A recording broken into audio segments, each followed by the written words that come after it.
Imagine moving into your dream home, everything you've ever wanted, every detail just right.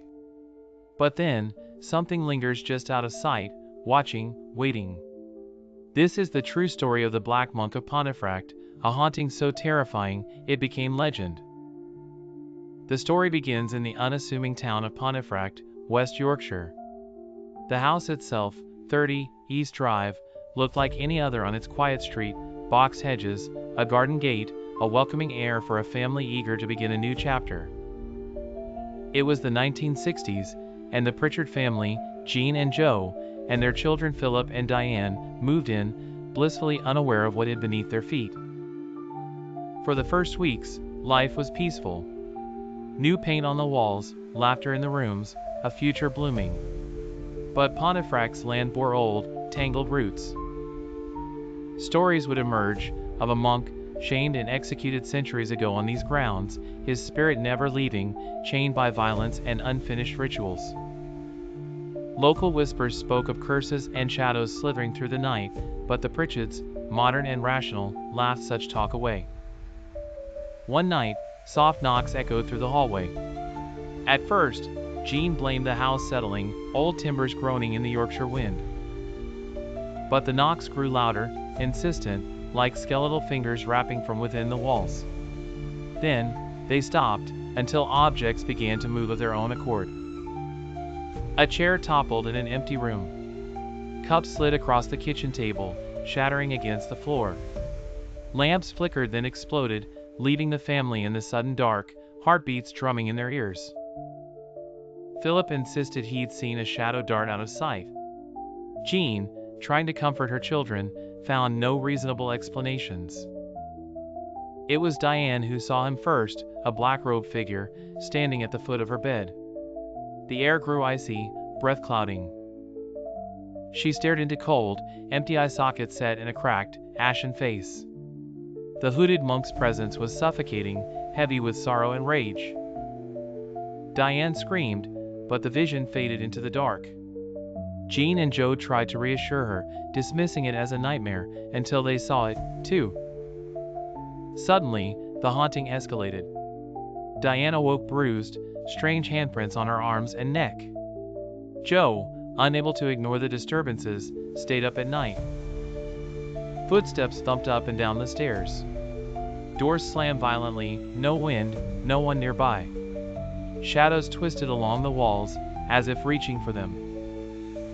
The entire house would fill with an unnatural cold. Sometimes, they would smell incense and old damp earth, as if the grave itself had opened.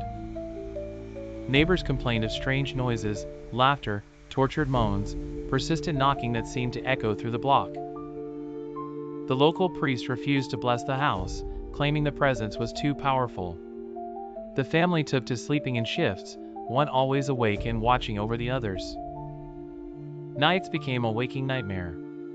Diane would awaken, gasping for air, the black monk's gloved hand pressing her chest, pinning her to the mattress. Jean found herself locked out of rooms, keys twisting in locks by invisible hands. Objects levitated and hurled themselves at whoever was closest. The sense of dread was constant, a living nightmare that refused to end. Finally, out of desperation, they called for help.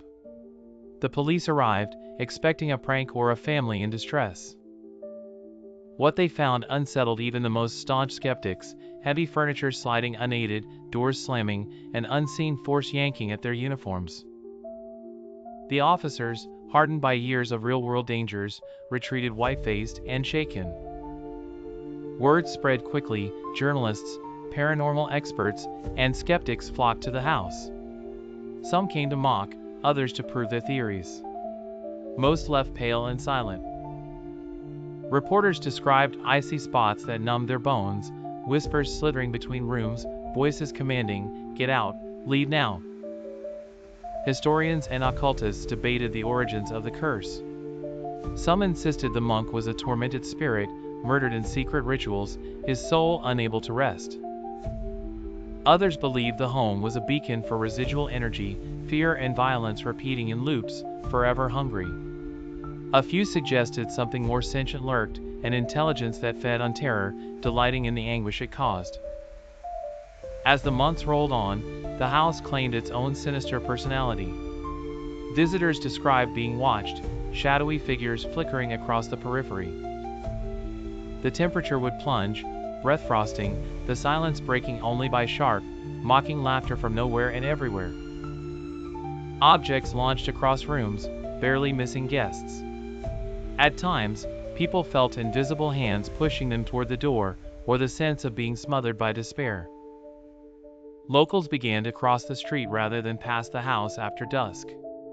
Rumors spread, some claimed the monk was still seen, standing in the upstairs window, watching.